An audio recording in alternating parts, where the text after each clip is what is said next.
那不然这样子好了。超恶的，你不要拿蟑螂嘛！大家好，我是钟欣凌，我是傅孟博。哎呦，你今天看起来气色不错。今天来复仇的，嘿，待会会遇到一些情境，我们会利用桌上这些道具来复仇。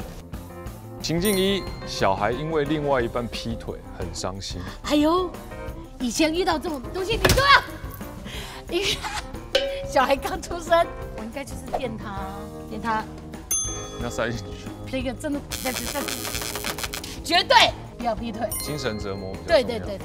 那不然这样子好了。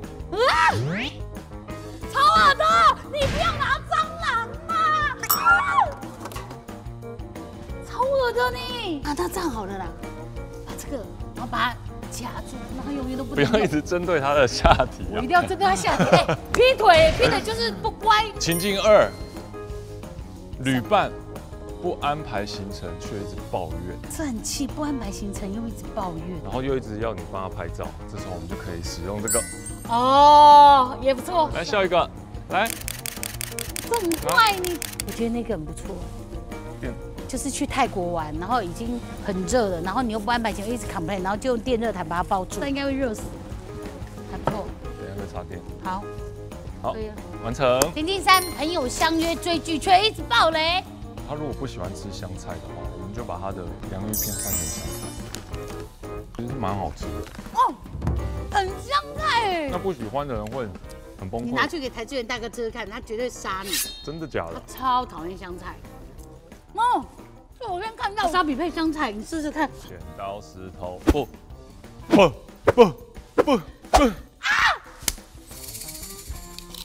还好没有很辣。嘿，你说没有很辣，你完蛋了。这个超辣。等一下，我们变成吃播了。没关系，我跟你讲，这超辣，这超辣，有点辣。好，再选一样。爆酸柠檬糖应该可以。把他的脸，把他的嘴巴捂起来，他就没办法爆了。哎，你有吃过这个吗？还好，真的还好，相信我，真的还好，相信我，真的还好。哦，里面那个心很酸。不行，这个好酸啊！来，不冰很难喝，不冰很难喝。